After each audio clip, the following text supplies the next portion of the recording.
वालेकुम नाजरीन, कैसे हैं? खैरियत से हैं? ठीक ठाक हैं? क्या हालात हैं आप लोगों के? आज की जो अपडेट्स हैं वो काफ़ी बेहतरीन अपडेट्स हैं, काफ़ी शॉकिंग्स हैं। मैं बता देता हूँ आपको कि क्या होने वाला है और क्या होगा। ईरान का यूरेनियम अफसरदगी बढ़ाने का ऐलान है, जो उन्होंने यूरेनियम को ज़्यादा अफसरदगी करने का ऐलान कर दिया है। इसका तफसील हम आगे जाके आपको ब्लॉग में बता दूँगा। इसके साथ साथ पेट्रोल की पैदावार में खौफनाक हद तक की कमी हो गई है। जो लिमिट एक थी उससे बहुत ज़्यादा कम पैदावार शुरू हो गई है। इसके साथ साथ बरतानिया और फ्रांस भी एक्टिव हो गए कि कैसे कहाँ कैसे मैं बता दूंगा। इसके साथ साथ पासदारान के ख़िलाफ़ 1.5 करोड़ रुपए का इनाम रखा है ट्रम्प ने। ये क्या है इसके बारे में मैं आपको बता दूंगा। इसके साथ साथ ईरान और अमेरिका की जो महाज था जंग का वो दोबारा शुरू होने वाला है। इसके साथ साथ अमेरिका ने अपनी एटमी आबदोज़ ईरान की तरफ रवाना किया है और वो रास्ते में है। और ये एटमी आबदोज़ जो था वो आम हालात में दिखाया नहीं जाता है, ना इनके बारे में बताया जाता है, लेकिन इस दफ़ा उन्होंने ईरान के लिए रवाना किया है और वो खलीज फारस की तरफ रवां दवा है, रास्ते में है ये आबदोज़। इसके साथ साथ पाकिस्तान पर बहुत बड़ा इल्ज़ाम लगा रहा है इसराइल। ये क्या है इसके बारे में हम आपको बता देंगे। इसके साथ साथ पाकिस्तान के जो पुलिस है वो तरगट पे हैं, किस लिहाज से तरगट पे हैं उसके बारे में हम आपको बता देंगे। इसके साथ साथ ईरान ने जो ऐलान किया है, चलें व्लॉग शुरू करते हैं। व्लॉग शुरू करने से पहले मेरी आपसे रिक्वेस्ट है कि चैनल को सब्सक्राइब ज़रूर करना, वीडियोस को लाइक शेयर ज़रूर करना और बेल आइकॉन क्लिक कर दीजिएगा ताकि आपके पास नोटिफिकेशन मौसूल होते रहेंगे। ईरान ने सबसे पहले तो ईरान का ऐलान कर दिया है कि आफसरदगी की जो लिमिट है वो 90% से हम ज़्यादा करेंगे, लेकिन वो उस वक्त करेंगे जब दोबारा अमेरिका हम पर हमला करेगा। और साथ साथ कल के ब्लॉग में मैंने आपको बता भी दिया था कि अमेरिका ने ईरान की जो पॉइंट्स के जवाब थे वो मानने से इनकार कर दिया है और ट्रम्प साहब बहुत ही ख़तरनाक गुस्से में, खौफनाक गुस्से में। और 13 से 15 तारीख तक ट्रम्प जो है वो चाइना के दौरे पे भी जाएंगे।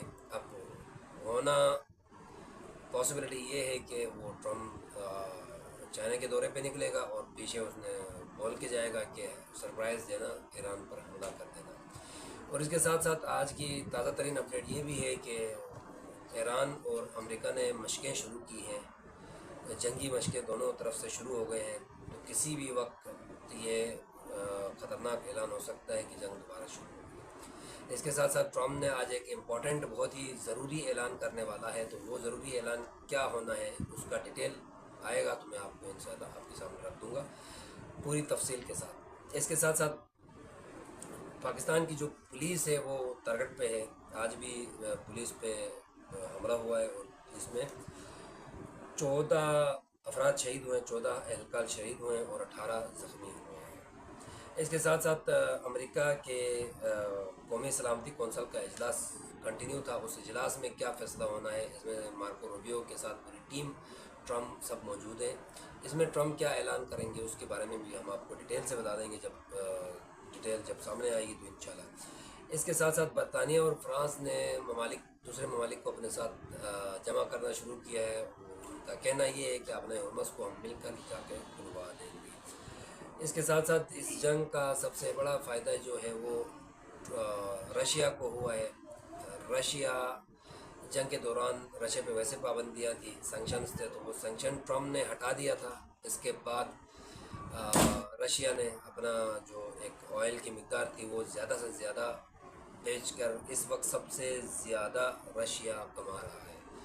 इनकी जो ऑयल बिज़नेस था उसमें तकरीबन 39% का इजाफा हुआ है। इसके साथ साथ बाकी भी ममालिक हैं इसमें जो इस जंग से फ़ायदा उठाकर कमा रहे हैं, उसमें यूएई भी शामिल है।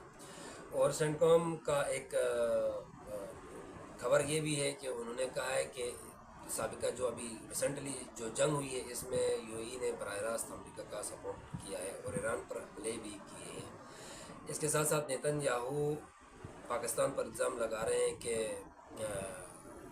ईरान और इसराइल के अंदर और अमेरिका के अंदर जो आवाम में एक फुट पैदा कर हो रही है वो इसका गठजोड़ जो है वो जड़ें पाकिस्तान से मिल रही है। भाई मिल रही है तो हम क्या करें, कोई प्राइवेट कंपनी या कोई कुछ कर रहा होगा तो हम थोड़ी है। اس کے ساتھ ساتھ ایران کی طیارے پاکستان میں رکھے گئے ہیں، اس کا انکشاف ایک خاتون نے کیا تھا، فیک نیوز ہے یہ۔ اس کی ہمیں ایگزیکٹ آپ کو بتا دیتے ہیں کہ کیا ہوا کیا ہے۔ تو انہوں نے کہا ہے کہ نور خان ایئر بیس پر ایران کے طیارے پاکستان کے پاس موجود ہیں۔ وہ طیارے جب مذاکرات کا پہلا دور تھا تب آئے تھے، اور وہ مذاکرات کے لیے آئے تھے۔ اس کے بعد دوسرا دور ہونا تھا تو وہ طیارے وہیں تھے۔ اس کے بعد جب دوسرا دور ناکام ہوا تو وہ طیارے سب وہاں سے چلے گئے ہیں۔ ویسی کوئی ریئلٹی نہیں ہے کہ ایران کے طیارے پاکستان نور خان ایئر بیس پر ہوں۔ اس کے ساتھ ساتھ جو دھماکے کا میں نے کہا تھا، لکی مروت میں دھماکہ ہوا ہے پولیس چیک پوسٹ پر، اس میں 9 لوگ جاں بحق ہوئے ہیں اور 18 زخمی ہو گئے ہیں۔ اس کے ساتھ ساتھ یو اے ای کے اوپر ایران کے حملے کنٹینیو جاری ہیں، اور ظاہر بات ہے یو اے ای نے ڈائریکٹ امریکہ کا سپورٹ کیا تو اس پہ تو حملے ہوں گے۔ امریکہ نے مزید چین کے کئی کمپنیوں کے اوپر پابندی لگا دی ہیں جو ایران کے تیل کو آگے فارورڈ کر کے بھیج دیتے تھے۔ تو اس کو تو ویسے وہ چائنا مانے گا نہیں، لیکن پھر بھی وہ کر رہے ہیں۔ اس کے ساتھ ساتھ امریکہ کی طرف سے کلیم ہے کہ پاسداران کے اکاؤنٹ یا ان کی معاونت کرنے والوں کے بارے میں بتانے والوں کو یہ $1.5 کروڑ انعام میں دیا جائے گا۔ اب یہ دیکھا جائے گا۔ اس کے ساتھ ساتھ سب سے جو خطرناک ہے وہ ہے ارامکو، ایک کمپنی ہے جو آئل اینڈ گیس جو امپورٹ کرنے والی ایک کمپنی ہے۔ انہوں نے کہا ہے 26 سالوں میں سب سے کم پیٹرول پروڈکشن اس وقت موجود ہے۔ ویسے جو پروڈکشن پیٹرول کی تھی وہ 3 کروڑ بیریل تھے، وہ کم ہو کے اب 8 لاکھ تک رہ گیا ہے۔ اور اس معاملے میں اسی جنگ کے دوران یو اے ای، روس، لیبیا اور وینزویلا سب سے زیادہ کما رہے ہیں۔ یہاں تک کی تھی اپڈیٹ جب ٹرمپ کی جو ایک پریس کانفرنس ہے یا ان کی سلامتی کونسل کی جو اجلاس ہے اس کا جو اپڈیٹ آئے گا وہ پھر انشاءاللہ آپ کے سامنے رکھیں گے۔ تب تک کے لیے مجھے اجازت دیجیے گا۔ اللہ حافظ۔ اور اپنا بہت سارا خیال رکھیے گا۔ چینل کو سبسکرائب ضرور کرنا، ویڈیوز کو لائک شیئر ضرور کرنا، اور بیل آئیکن ضرور کلک کر دیجیے گا تاکہ آپ کے پاس تازہ ترین اپڈیٹ موصول ہوتے رہیں گے۔ پاکستان زندہ باد۔ ملتے ہیں نیکسٹ ولاگ میں۔ اللہ حافظ۔